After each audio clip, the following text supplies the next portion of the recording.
Hi viewers, welcome to Telugu Job Portal, National Institute of Electronics and Information Technology NIELIT. ఆగస్టులో ఖాళీగా ఉన్న scientific assistant ఉద్యోగులు భర్తీ చేయడం కోసం రీసెంట్గా నోటిఫికేషన్ రిలీజ్ చేయడం జరిగింది. Application format online. AP, Telangana male female candidates ఇద్దరు కూడా అప్లై చేసుకోవచ్చు. ముఖ్యంగా SC, ST, PWBD, all category women వీరికి ఎటువంటి అప్లికేషన్ ఫీజు అయితే లేదు. ఆసక్తి ఉంటే ట్రై చేయండి. డిస్క్రిప్షన్లో నోటిఫికేషన్ ఆన్లైన్ అప్లికేషన్ ఏ విధంగా సబ్మిట్ చేయాలి పూర్తి సమాచారం ఉంటుంది. ఇప్పుడు డీటెయిల్స్ వన్ బై వన్ చూద్దాం. ముందు వచ్చిన ఇన్ఫర్మేషన్, రీసెంట్గా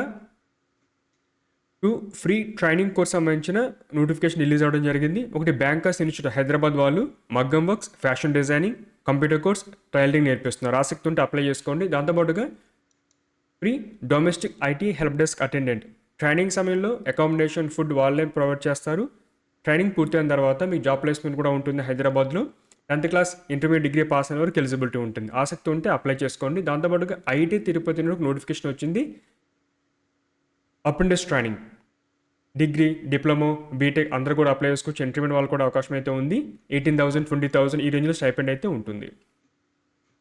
ఇక డిఆర్డిఓ వైజాగ్లో ఒక వాక్ ఇన్ ఇంటర్వ్యూ సంబంధించిన నోటిఫికేషన్ రిలీజ్ అయింది. మేనేజర్ హైదరాబాద్, మనకి ఇది అప్ టు 40 వరకు ఏజ్ లిమిట్ ఇచ్చారు. ఎటువంటి అప్లికేషన్ ఫీజు అయితే లేదు. మన హైదరాబాద్ లొకేషన్లో ఈ యొక్క వేకెన్సీ అయితే ఉంది. ఆసక్తి ఉంటే ట్రై చేయండి. ఇండియన్ నేవీకి సంబంధించి ఆఫీసర్ పోస్టులకు సంబంధించి నోటిఫికేషన్ రిలీజ్ అయింది. ఆసక్తి ఉంటే ఇది కూడా ఒకసారి చూడండి. ముందుగా ఇంపార్టెంట్ డేట్స్. ఈ సైంటిఫిక్ అసిస్టెంట్ పోస్ట్ మీరు అప్లై చేయాలంటే మార్చ్ 18 వరకు సమయం ఉంది. మార్చ్ 18 5:30 PM లోపల ఆన్లైన్ అప్లికేషన్ సబ్మిట్ చేయాల్సి ఉంటుంది. నెక్స్ట్ వేకెన్సీస్, టోటల్ 700 వేకెన్సీస్ ఉన్నాయి. ఇందులో కంప్యూటర్ సైన్స్, ఐటీ, ఈసీ ఇలా 3 స్ట్రీమ్స్ అయితే ఉన్నాయి. Unreserved, EWS, SC, ST, OBC ప్రతి కేటగిరీలో పోస్టులు అయితే కేటాయించారు. నెక్స్ట్ ఎలిజిబిలిటీ కండిషన్ చూద్దాం. ఇందులో మీకు పేజ్ నెంబర్ 1లో డీటెయిల్స్ అయితే ఉంటాయి. Non గెస్టెడ్, non ministerial and scientific and technical post ఇది. లెవెల్ 6 35,400 నుంచి 1,12,400 ఈ పే స్కేల్ అనేది అప్లై అవుతుంది. 30 వరకు ఏజ్ లిమిట్ ఇచ్చారు. ఇక్కడ ఎలక్ట్రానిక్స్ అండ్ కమ్యూనికేషన్స్ అవ్వచ్చు, electronics and telecommunication, computer science, computer and networking security కానీ, software systems, informatics, IT or electrical ఈ యొక్క డిసిప్లిన్లో మీరు బీటెక్ లేదా ఎంఎస్సీ కంప్లీట్ చేసి ఉండాలి.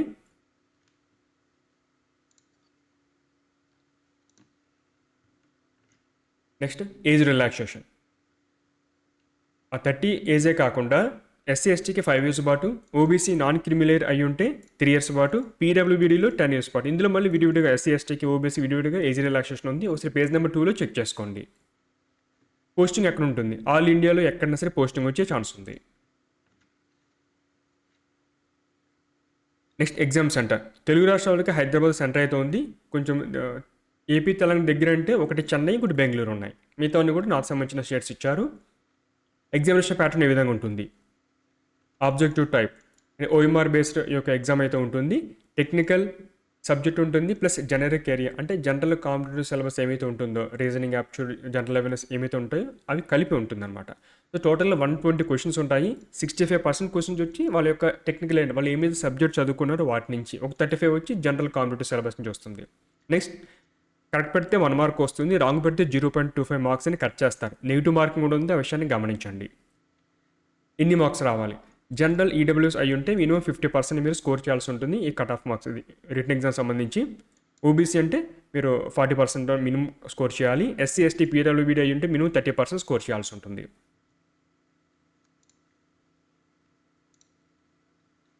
సెలక్షన్ ఏ విధంగా ఉంటుంది, రిటన్ ఎగ్జామ్లో వచ్చిన మార్క్స్ ద్వారానే సెలక్షన్ అనేది ఉంటుంది.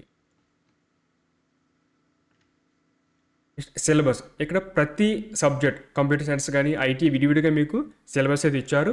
ఆ పీడిఎఫ్ లింక్ డిస్క్రిప్షన్లో ఇస్తున్నాను. మీకు కంప్యూటర్ సైన్స్ సంబంధించి అందులో వాళ్ళకు ఉండే ఇంజనీరింగ్, మ్యాథమెటిక్స్ కానీ డీటెయిల్స్ ఇచ్చారు. కంప్యూటర్ సైన్స్ టాపిక్ అవ్వచ్చు, తర్వాత ఈ యొక్క అల్గారిథమ్స్ గురించి, ఆపరేటింగ్ సిస్టమ్స్ గురించి, డేటాబేస్ ఉంటాయి, ఇన్ఫర్మేషన్ సిస్టమ్స్ కానీ, సాఫ్ట్వేర్ ఇంజనీరింగ్, కంప్యూటర్ నెట్వర్క్స్ ఇలా డీటెయిల్స్ సిలబస్ అయితే ఉంది. ఈ యొక్క ఇన్ఫర్మేషన్ మీకు పీడిఎఫ్ ఉంటుంది, డిస్క్రిప్షన్ వస్తే డౌన్లోడ్ చేసుకోండి. Next fee, SC, ST, PWBD, all category women ఎటువంటి అప్లికేషన్ ఫీజు అయితే లేదు. మిగతా అందరూ అంటే జనరల్ అండ్ రిమైనింగ్ కేటగిరీస్ వాళ్ళందరూ కూడా 800 rupees పే చేయాల్సి ఉంటుంది పెర్ అప్లికేషన్.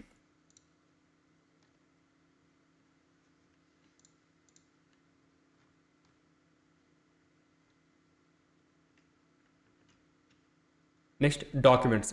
ఇక్కడ మీకు పేజ్ నెంబర్ 6లో ఈ యొక్క ఫోటోగ్రాఫ్ ఏ ఫార్మాట్లో ఉండాలి, ఏ పెన్తో సైన్ చేయాలి, తర్వాత ఐడి ప్రూఫ్స్ అంటే Aadhaar, PAN, passport, driving licence, దాంతోపాటుగా ఈ యొక్క డాక్యుమెంట్స్ ఏ ఫార్మాట్లో స్కాన్ చేయాలి, ఎంత సైజ్ ఉండాలి, ఇన్ఫర్మేషన్ ఇచ్చారు. ఈ ఆన్లైన్ అప్లికేషన్ సంబంధించిన లింక్ కూడా ఉంది. నెక్స్ట్ ఇక్కడ ఏంటంటే ఈ యొక్క ఈమెయిల్ ఐడి ఇచ్చారు. పేజ్ నెంబర్ 6లో మీకు చివరిలో ఉంటుంది ఇది. మీకు ఏమైనా ప్రాబ్లమ్స్ ఉంటే కనుక ఆన్లైన్ అప్లికేషన్కి సంబంధించి ఒక డౌట్స్ ఏమన్నా ఉంటే కనుక మీ యొక్క డౌట్స్ని ఈమెయిల్ చేయవచ్చు.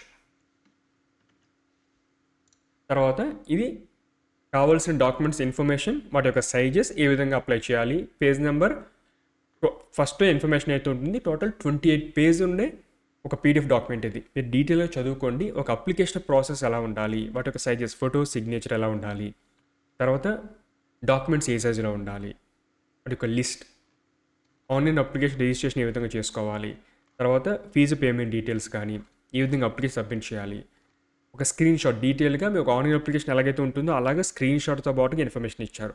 మీరు అప్లై చేసే కంటే ముందే ఒకసారి ఇక డాక్యుమెంట్స్ని పూర్తిగా చదవండి. ఈ లింక్ని డిస్క్రిప్షన్లో ఇచ్చాను, డౌన్లోడ్ చేసుకుని ఏ విధంగా రిజిస్ట్రేషన్ చేసుకోవాలి, ఏ విధంగా లాగిన్ అవ్వాలి, అక్కడ పోస్ట్కి ఏ విధంగా అప్లై చేయాలి, తర్వాత ఫీజు పేమెంట్ ఎలా చేయాలి, డాక్యుమెంట్స్ ఏ విధంగా సబ్మిట్ చేయాల్సి ఉంటుంది, మొత్తం డీటెయిల్స్ అన్నీ కూడా ఇచ్చారు. ఇది ఒకసారి చెక్ చేసుకోండి. మీకు డీటెయిల్ ఇన్ఫర్మేషన్ దాంట్లో ఉంటుంది. ఇది ఆన్లైన్ అప్లికేషన్ సంబంధించిన పోర్టల్. ఇది ఇక్కడ మీకు ఇంపార్టెంట్ డేట్స్ ఉంటాయి. తర్వాత ఈ కంప్యూటర్ సైన్స్ సబ్జెక్ట్ సంబంధించిన సిలబస్ ఉంటుంది. Information technology, electronics and communication వీటికి సంబంధించిన సిలబస్ అంతా కూడా వీడియోగా పీడిఎఫ్స్ ఇచ్చారు, మీరు డౌన్లోడ్ చేసుకోవచ్చు. తర్వాత ముందుగా న్యూ రిజిస్ట్రేషన్ చేయాలి. ఇది ఆన్లైన్ అప్లికేషన్ సంబంధించిన రిజిస్ట్రేషన్ ప్రాసెస్ ఎలా ఉంటుందో డాక్యుమెంట్ ఇచ్చారు. మీరు ఆల్రెడీ రిజిస్ట్రేషన్ చేసుకుంటే లాగిన్ అప్లై చేయాల్సి ఉంటుంది. ఇక్కడ మీకు న్యూ రిజిస్ట్రేషన్ క్లిక్ చేయగానే పేజ్ అనేది ఓపెన్ అవుతుంది. ఈ విధంగా ఉంటుంది అనమాట. మీ యొక్క name, father name, mother name, మీ యొక్క category, date of birth, ID proof సంబంధించిన number, mobile number, email ID, ఒక పాస్వర్డ్ మీరే సెట్ చేసుకోవాల్సి ఉంటుంది. తర్వాత ఇక డిక్లరేషన్ టిక్ చేసి కంటిన్యూ అంటే బేసిక్ రిజిస్ట్రేషన్ పూర్తవుతుంది. ఆ తర్వాత మీరు ఇక్కడ లాగిన్ అయ్యి సబ్మిట్ చేయాల్సి ఉంటుంది. ఇక్కడ మీరు రిజిస్ట్రేషన్ ఐడి మర్చిపోయినా ఫర్దర్ రిజిస్ట్రేషన్ ఐడి ద్వారా తిరిగి తెలుసుకోవచ్చు, పాస్వర్డ్ రీసెట్ చేసుకోవచ్చు. సో అందుకే మీరు ఏంటంటే ఈ రిక్రూట్మెంట్ ప్రాసెస్ కంప్లీట్ అయ్యే వరకు same mobile number, email ID use చేయండి. ఫర్దర్ కమ్యూనికేషన్ అనేది వాటి ద్వారానే ఉంటుంది. ఇక్కడ మీరు అడ్మిట్ కార్డ్ సంబంధించిన ఇన్ఫర్మేషన్, రిజల్ట్స్ అని కూడా చెక్ చేసుకోవచ్చు.